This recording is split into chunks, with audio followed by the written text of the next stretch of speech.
Hi, this module is focusing on work.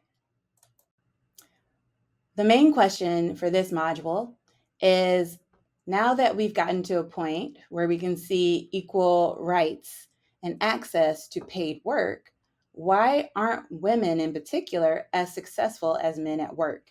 And we'll be doing some coverage of other gender identities as well as we move through this chapter and a tiny bit in the module. The answers to this question lie in covering a couple of topics here. The first is going to be the gendered division of labor, or the allocation of work, the separation of work between that binary of masculine and feminine in society. We'll be looking at the gender pay gap, or the differences in wages and earnings between men and women, and also between those who are heteronormative and those who are non-heteronormative. And another point of study is going to be the gendered occupational segregation of work.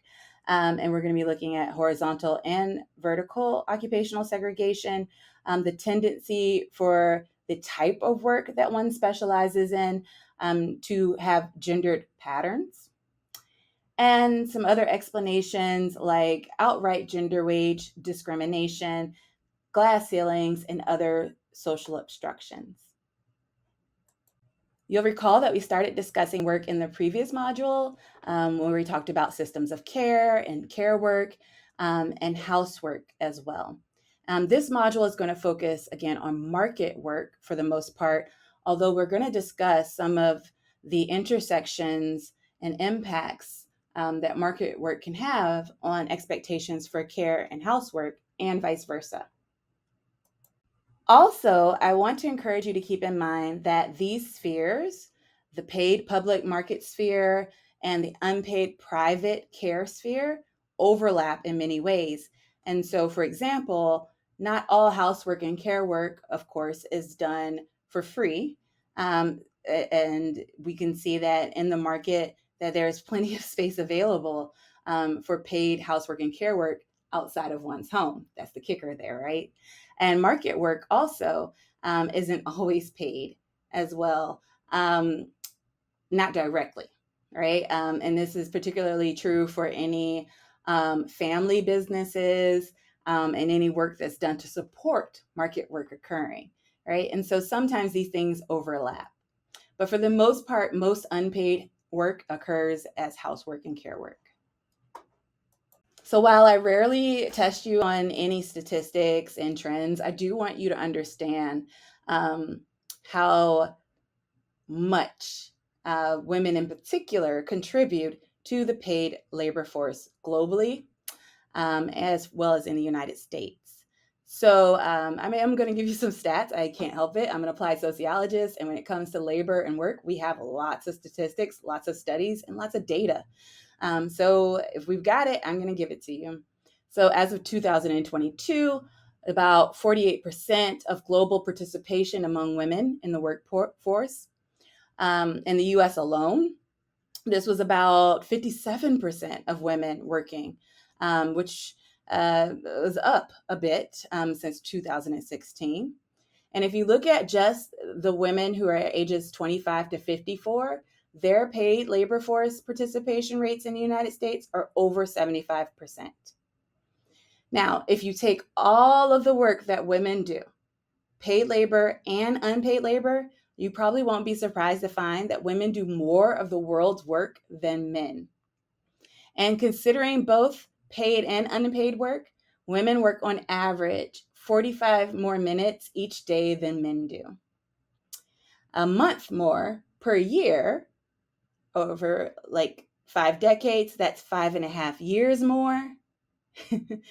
And on average, 60 to 90 hours per week, right? And so that gives you a really good illustration to how much work in the world that's done is done by women, right? Can you imagine over 5 decades, over 50 years, women are expected to work 5.5 more years than men? I bet many people who identify as women probably aren't surprised. women's paid labor is really important. So there's a reason why we're talking about this. Women working in paid labor forces reduces poverty.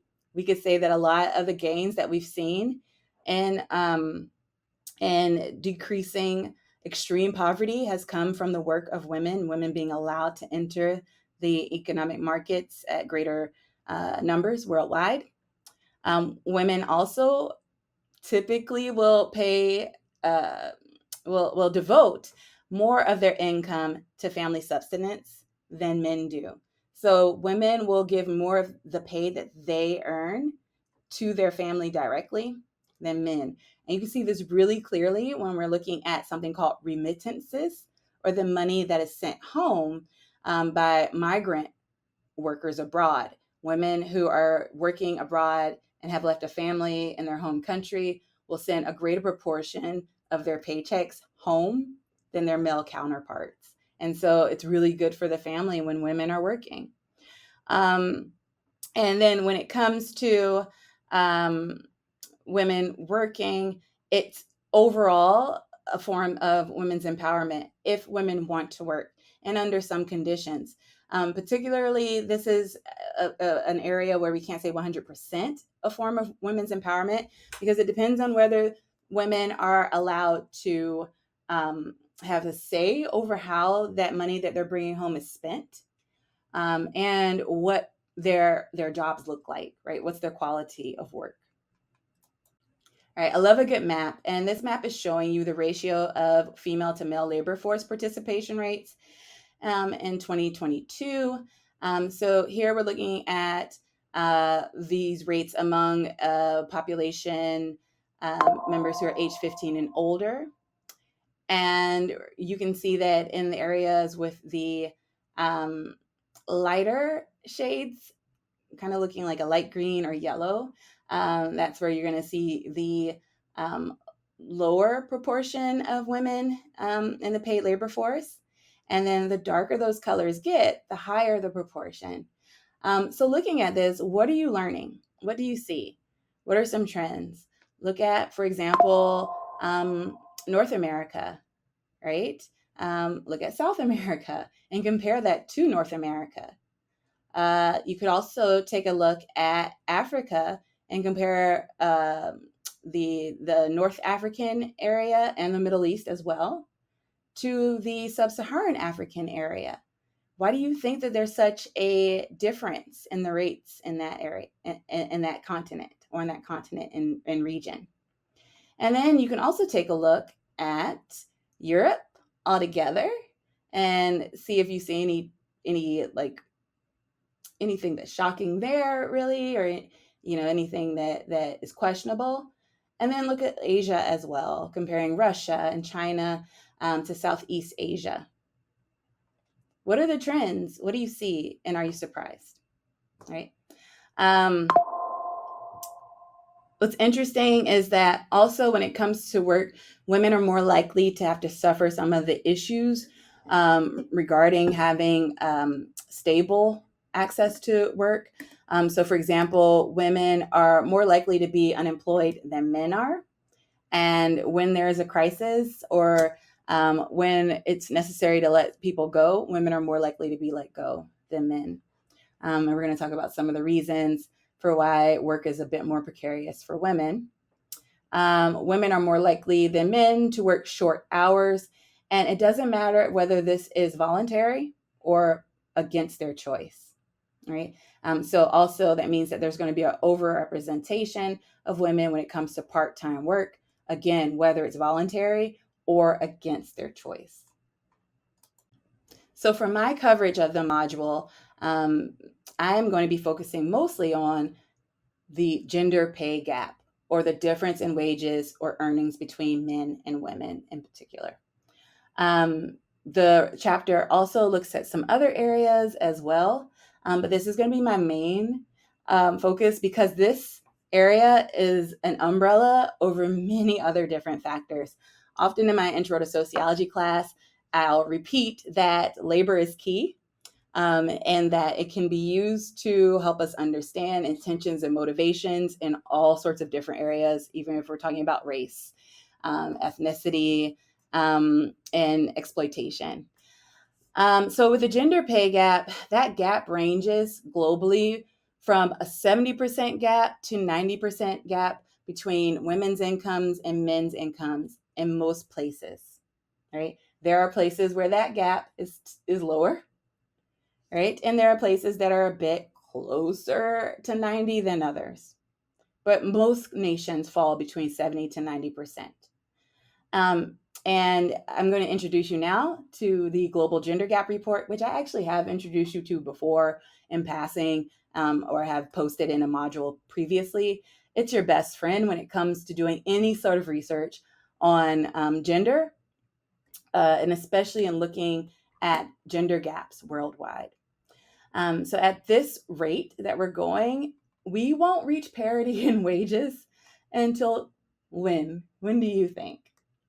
All right. Well, it's not going to be until 2086 at the earliest at this rate. And depending on what happens in our nation politically and economically, we could get set back even further. The global gender wage gap combined is at 23%. And so closing that globally for all nations, I don't even know, you know, I don't even know what needs to happen to make it happen for all nations.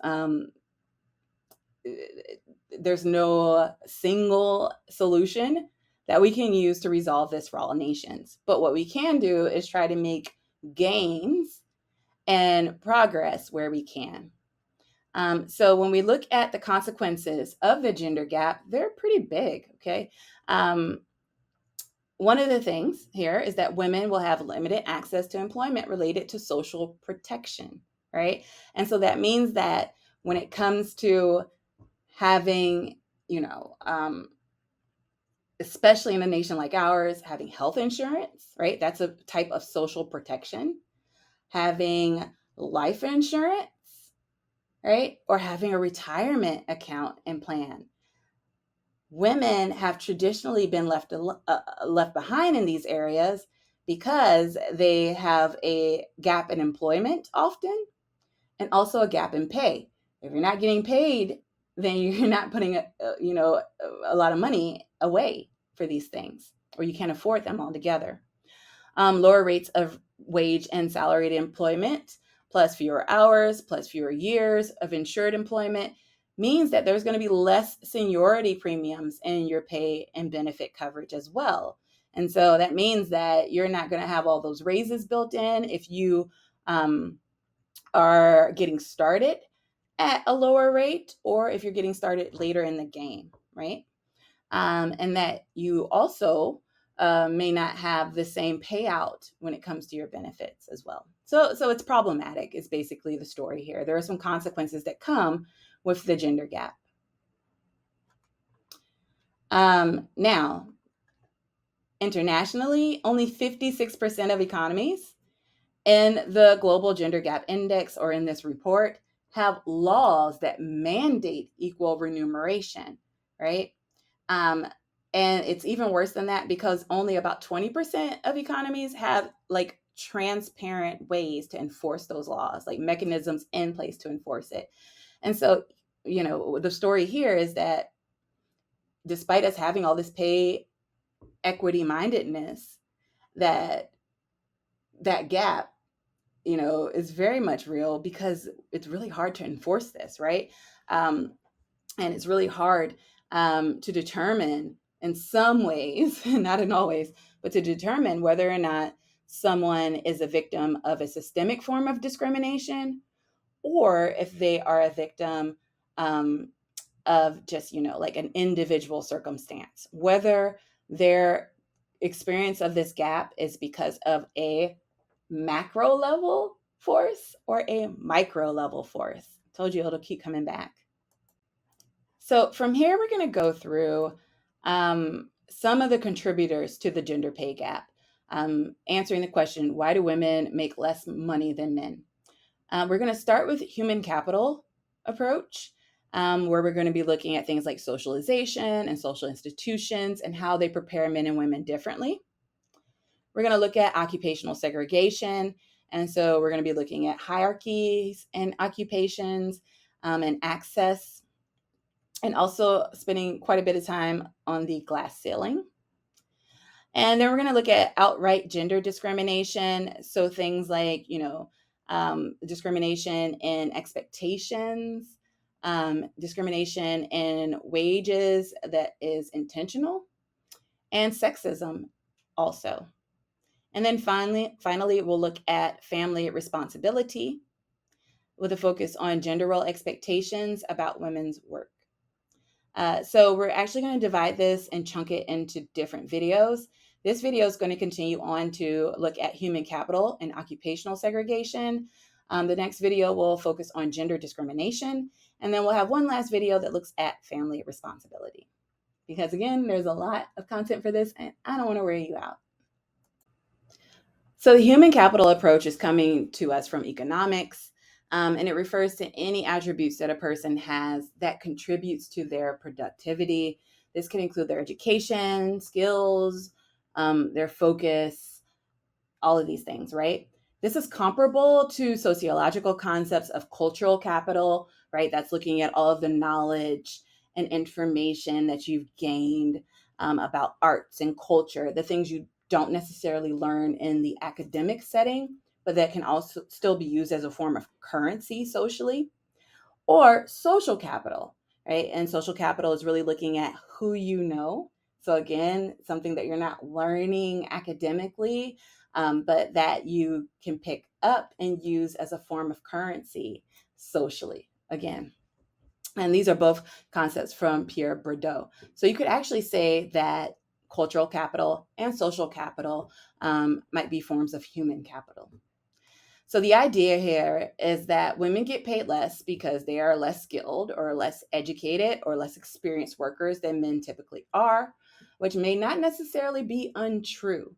But if we're looking at these as individual failures or flaws, then we're kind of going in the wrong direction, right? And typically, as a result of this kind of thinking, employers view the cost of employing women as higher, right? Not just because, they may get pregnant or take time off or something like that to raise a family, not because of those like sexist, patriarchal gender expectations, but also because they believe that the cost of getting a woman caught up to the same level as a man is too much, right? In time, or maybe even in dollar amounts, which again, if you're an employer, often you're viewing time as being the same as money.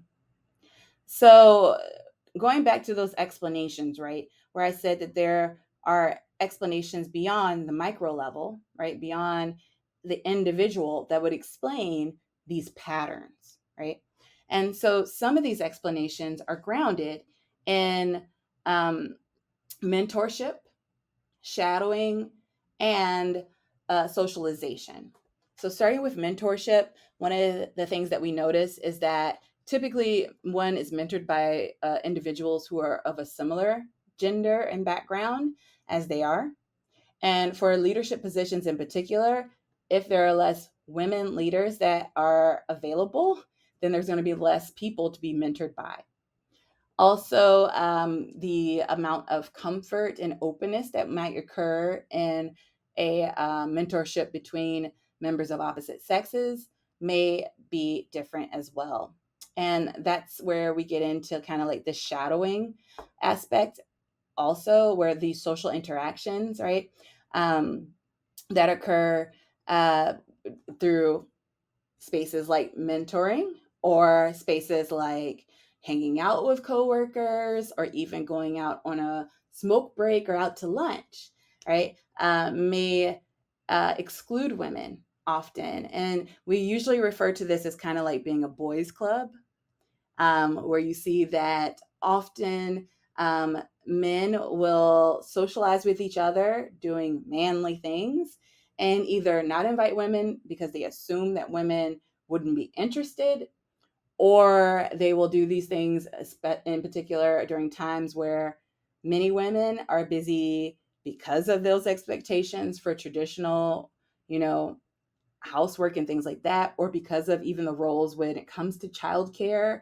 and who has, primary responsibility in childcare, women aren't available, right? And so they don't do those things. They don't participate in those things. This reminds me of my time like in Japan. One of the most popular things to do with your coworkers was to go to an izakaya and do some heavy drinking, right? And there are all these like really interesting cultural aspects that I'm going to skip over right now for the sake of time. But if you want to know more, ask me. I'll let you know. But the thing that was really interesting was like what time people stopped, because both men and women would go, right? It would be more likely that a woman would say that she couldn't attend one of these events, maybe because she just didn't want to, and so she used her family or something else as an excuse. But typically everybody went.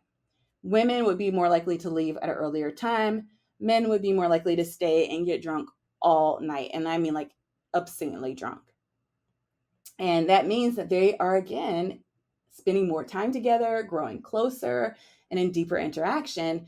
So perhaps if, like an opportunity comes up, who's going to be on your mind first? Probably the guy that you hung out with and exchanged beers with while singing karaoke last week, right? And then there's also these expectations about women when it comes to leadership, right?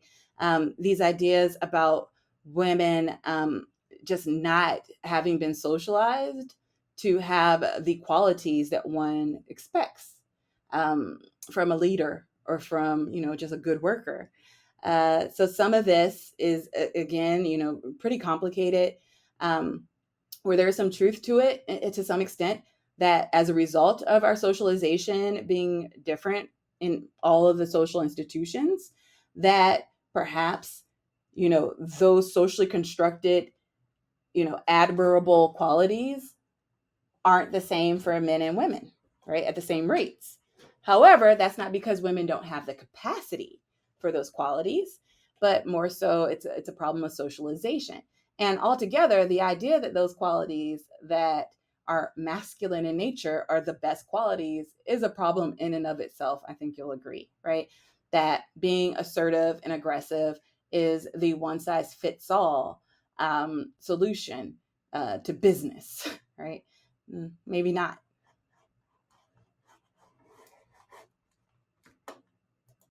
So, with occupational segregation, here we're looking at how we segregate women and men when it comes to the jobs that they hold. And we notice that women are typically segregated and concentrated in lower paying female dominated jobs, right? So, this is usually going to be some form of care work or service work, which is important, right? And which takes skill and patience and knowledge, but which receive lower pay because of our devaluation of women's work and care work.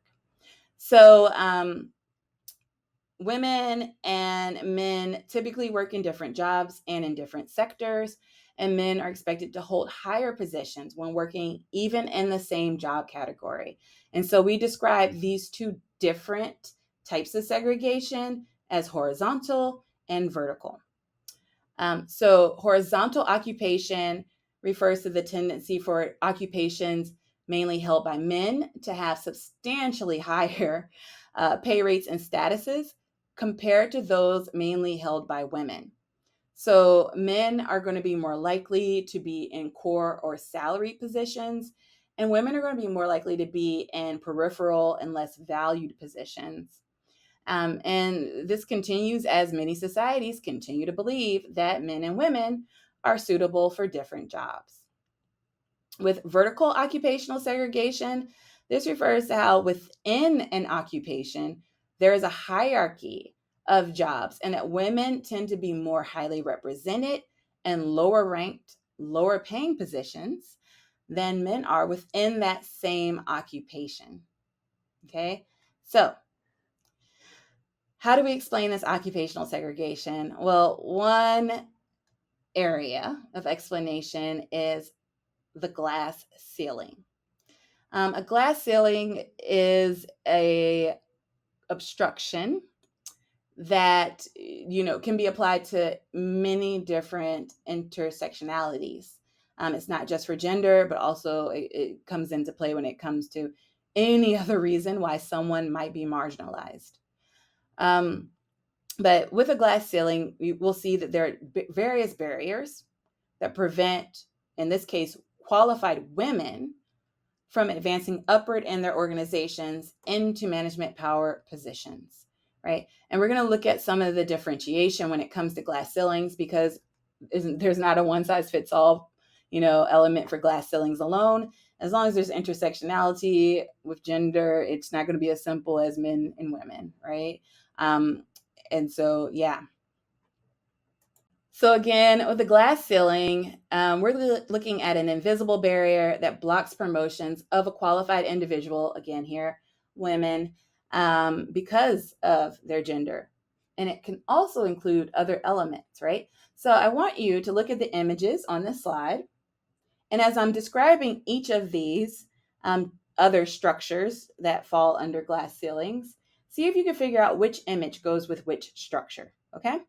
So our first term, A, is the concrete ceiling. And this is the additive burden of racism and sexism on the glass ceiling, right? You combine these two different things, right?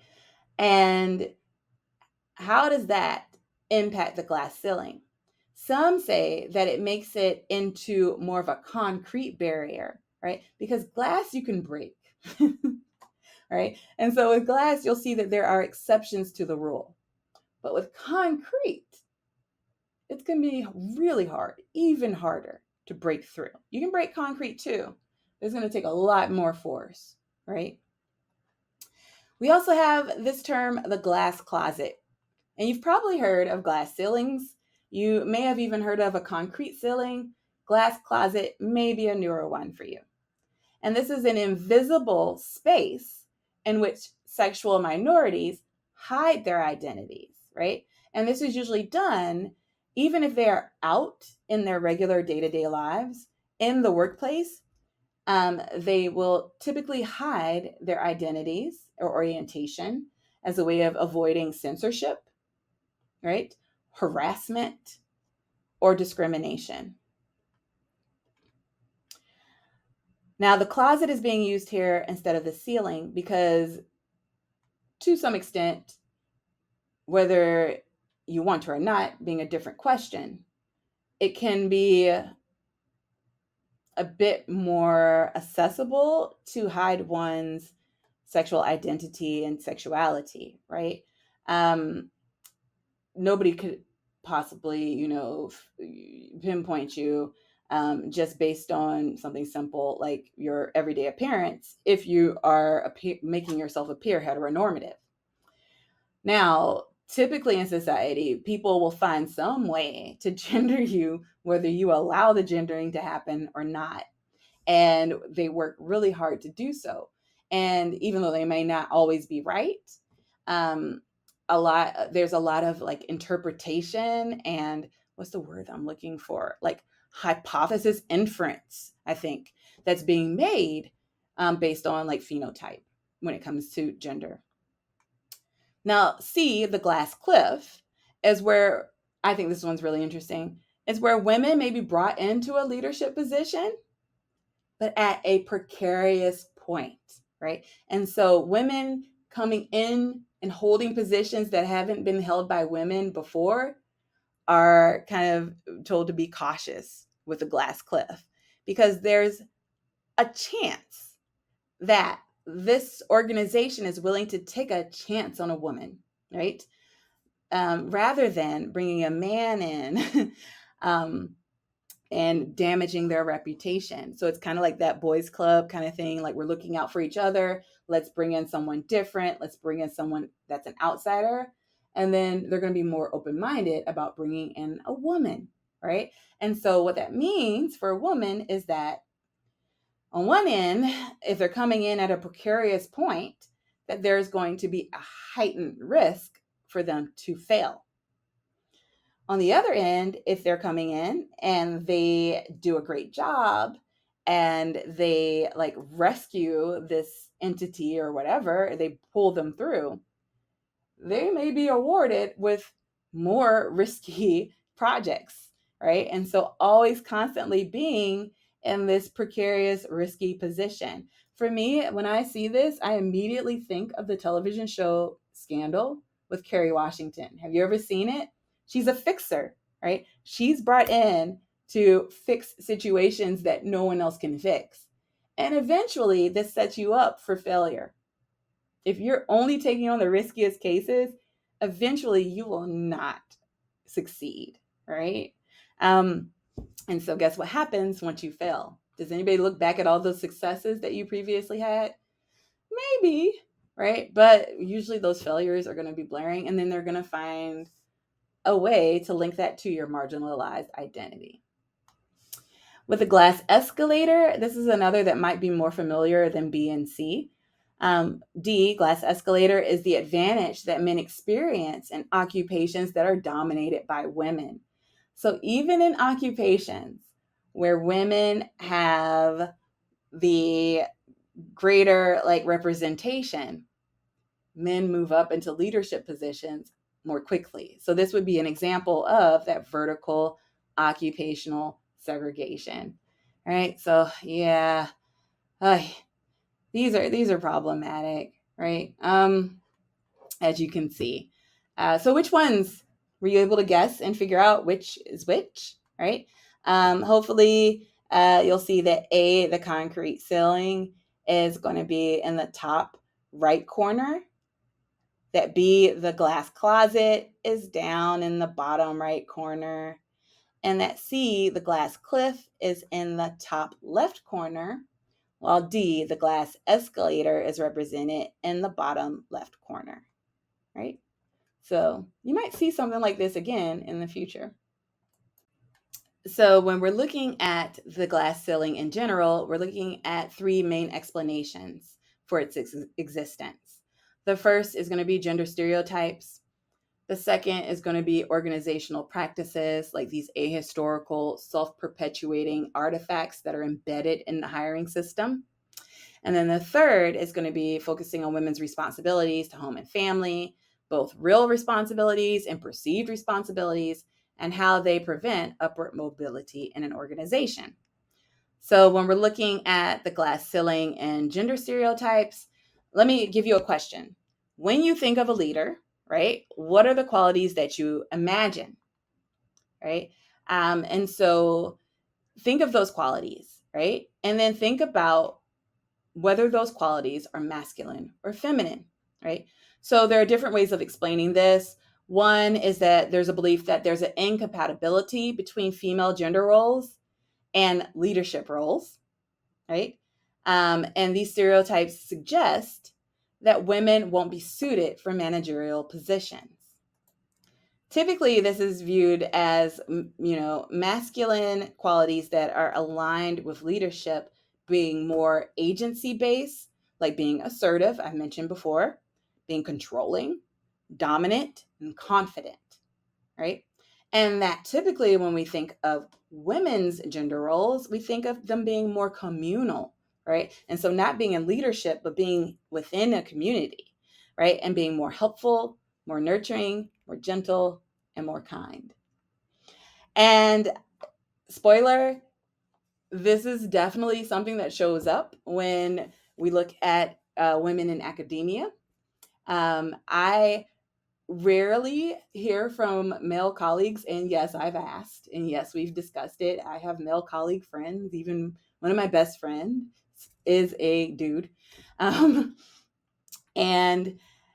they never get complaints about them not being kind or helpful or nurturing or nice. But guess who does? Women, right?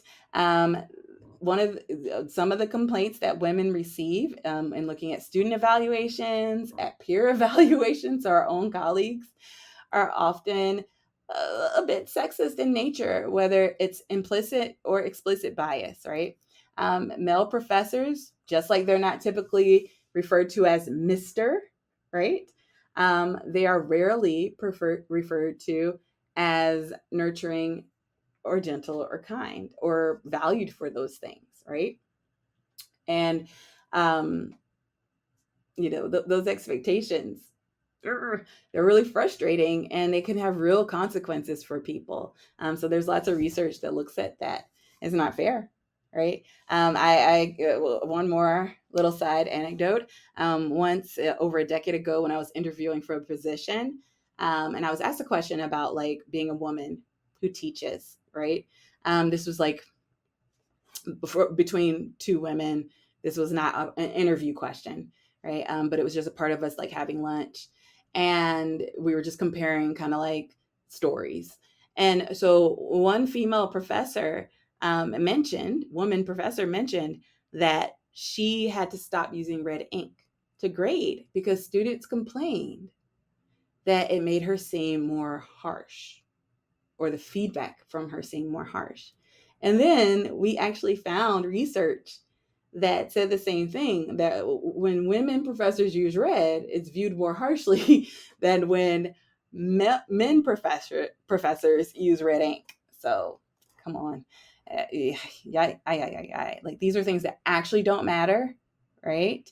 But where we see that there's still that different interpretation. Another thing here is this like idea that there's a lack of fit, right, between stereotypical female roles um, and these male roles that are needed for success. Um, so yeah, like that women just don't fit into those roles neatly, even when they do have these leadership skills and things like that. That there's a model called lack of fit model, where it just seems unnatural or unlikable, which is a term that's often used to describe women in more powerful positions. A focus on whether they're likable or not likable, because again, it's about being kind and nurturing and caring. um, when we talk about glass ceilings, when it comes to a function of organizational practices, women are going to be more likely to be placed in jobs with less power and limited mobility, right? Organizational behaviors typically don't train women or mentor women for leadership positions. And so that could be one reason why they're placed in these spaces, or because they don't trust women or believe that women should be in subordinate roles, right? And then the final explanation, which we'll talk about moment in another video, is the glass ceiling being a function of family responsibility discrimination. Women often pay what's called a motherhood penalty, where they pay a premium for the fact that they might become pregnant. Not that they will, not that they have plans to, not that they are, but that they even might become pregnant or might have a uterus that might be active, right? Now, keep in mind, women cannot become pregnant by themselves for the most part, right? And even if they do, it's because of some other factor that's been involved, right? One does not simply reproduce on one's own. But men are less likely to pay that penalty, right? And so when an employer makes employment decisions about employees based on their assumed or real caregiving responsibilities, they are in fact potentially placing a glass ceiling over those same employers. On the flip side, though, later we're going to talk about what happens when they don't assume caregiving responsibilities. So stay tuned for that.